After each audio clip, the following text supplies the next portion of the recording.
Global Bharat news पर एक बार फिर से लेकर हाजिर हैं प्रतापगढ़ जिले की दिन भर की बड़ी खबरें। खबरों की शुरुआत करें इससे पहले आप सभी से एक निवेदन है कि यदि आपने अभी तक ग्लोबल भारत न्यूज को लाइक और सब्सक्राइब नहीं किया तो आज ही कर लें, जिससे आपको सभी नोटिफिकेशन सबसे पहले मिलती रहे। चलिए देर न करते हुए रुक करते हैं आज की पहली बड़ी खबर। शुरुआत कुंडा इलाके खबर से करते हैं, जहां मारपीट में घायल पॉलिटेक्निक के छात्र की इलाज के दौरान हुई मौत, परिजनों में जमकर आक्रोश। दरअसल बागराज थाना क्षेत्र के रामपुर कोटवा गांव के अनुराग मिश्र प्रयागराज में पॉलिटेक्निक का छात्र था। 26 अप्रैल को पड़ोसियों ने उसे शांतिपुरम में लाठी और डंडों से पीटा। इलाज के दौरान उसकी 2 मई को मौत हो गई। शव घर पहुंचा तो परिजनों में कोहराम मच गया। जमीन के एक छोटे से टुकड़े के विवाद ने कुछ इस तरह रंग लिया कि एक नौजवान को अपनी जान से हाथ धोना पड़ा। नमस्कार, मैं हूं विनोद मिश्रा। बागराज थाना क्षेत्र के रामपुर कोटवा में हमारी मौजूदगी है। बीते 26 मार्च को जमीन के एक छोटे से टुकड़े ने विवाद का ऐसा रूप लिया कि मारपीट की घटना हो गई। एक घायल युवक अनुराग करके था, एकदम नया युवक था, IIT प्रयागराज से पढ़ रहा था। उसकी प्रयागराज जनपद के फाफामऊ थाना क्षेत्र में शांतिपुरम चौराहे से पीड़ितों का परिजनों का आरोप है कि उसको अगवा कर लिया जाता है। उसकी इतनी तबीयत से पिटाई होती है कि दौरान इलाज 1 महीना 4 दिन अस्पताल में जीवन मौत से संघर्ष करने के बाद कल उसकी मौत हो गई। यहाँ आप देख सकते हैं कि पूरा गांव जो है इकट्ठा हुआ है।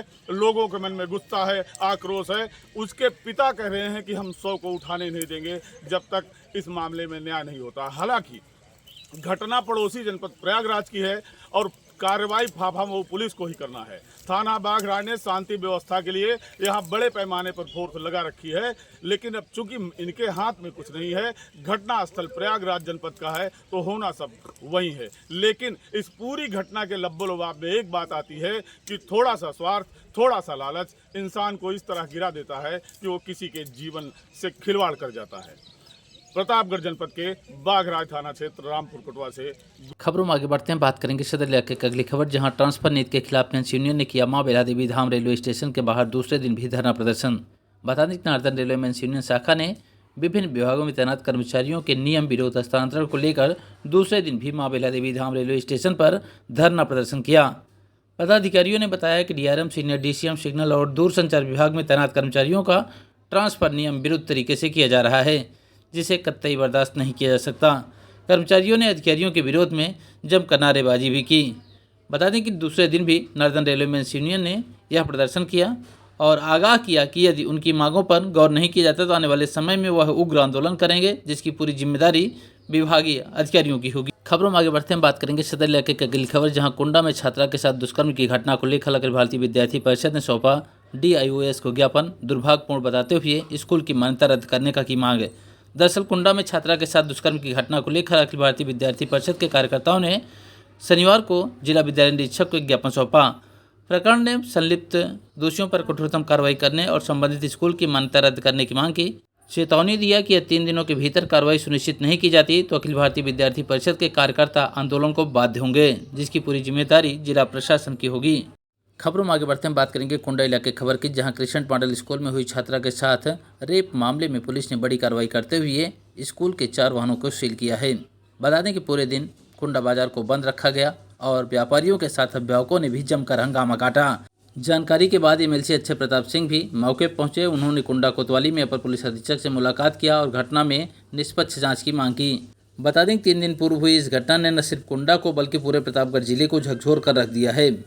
इसके विरोध में अभिभावकों के अलावा व्यापारी भी लामबंद हुए और दुकानों को बंद करने के बाद शनिवार को पूरे दिन प्रदर्शन किया गया।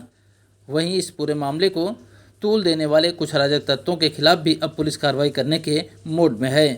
बता दें कि इस पूरे मामले में पुलिस ने आरोपी को गिरफ्तार कर उसे जेल भेज दिया है, लेकिन कुछ लोगों का कहना है कि जब तक स्कूल प्रशासन पर कार्रवाई नहीं होती तब तक उनका आंदोलन जारी रहेगा।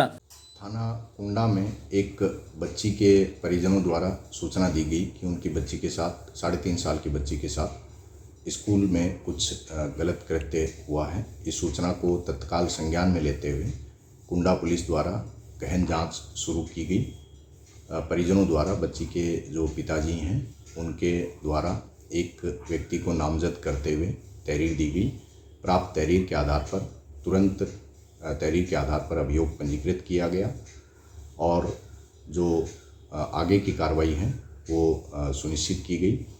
इसमें बच्ची ने परिजनों की मौजूदगी में कार्रवाई शिनाख्त, जिसको टीआई परेड भी कानूनी भाषा में कहते हैं, उसके दौरान आरोपी को दूर से ही तुरंत पहचान लिया और बताया कि इस व्यक्ति ने उसके साथ ये गलत काम किया है।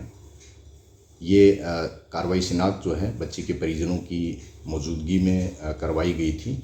इसके अलावा बच्ची का मेडिकल परीक्षण लेडी गायनेकोलॉजिस्ट के द्वारा कराया गया और उसमें जो फाइंडिंग्स आई उसके आधार पे उसमें रेप और पॉक्सो एक्ट की धाराओं की वृद्धि की गई और जो आरोपी हैं उसको हिरासत में लेके पूछताछ किया गया।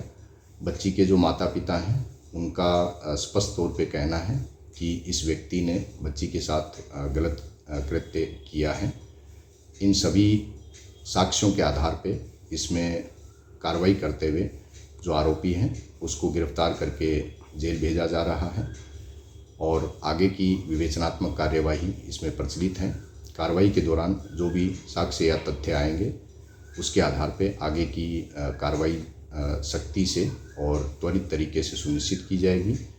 मैं सभी लोगों से अपील करता हूं, यदि किसी तरह का कोई साक्ष्य या तथ्य हो तो पुलिस को विवेचना के दौरान उपलब्ध करा सकते हैं, लेकिन किसी भी तरह से विवेचना को दुष्प्रभावित करना या भ्रम फैलाकर कोई गैरकानूनी कृत्य करना ना करें।